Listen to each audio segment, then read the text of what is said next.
No určitě kompostér, protože chceme zpracovat vlastně veškerou organickou hmotu, veškerý odpad z kuchyně a nemuset ho odvážet. A navíc si díky tomu můžeme vypěstovat bylinky, rajčata zase na to, abychom je mohli sníst uvnitř nebo venku na zahradě.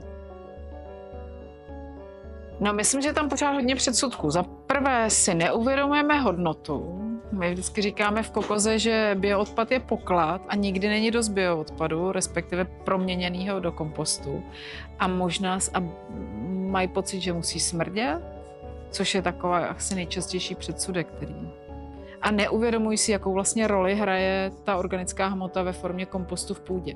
Že je sice super mít soláry, je super mít všechny možné udržitelné technologie, ale pokud ta půda nebude vyživená a nebude obsahovat kompost, tak nám ty rajčata, ty stromy, ty cokoliv, co tam chceme pěstovat, prostě nevyroste.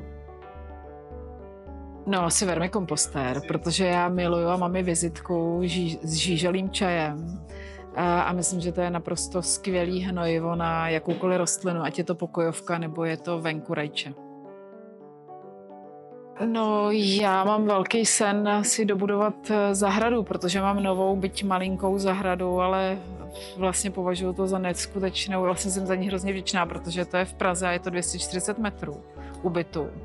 A tu bych si chtěla proměnit podle irské zahradní architektky Mary Reynolds takovou jako divočinu, ale zároveň jako designovou, estetickou, krásnou, se skleníkem a plnou spousty hmyzu a živočichů. Takže na to je můj sen a na to se moc těším.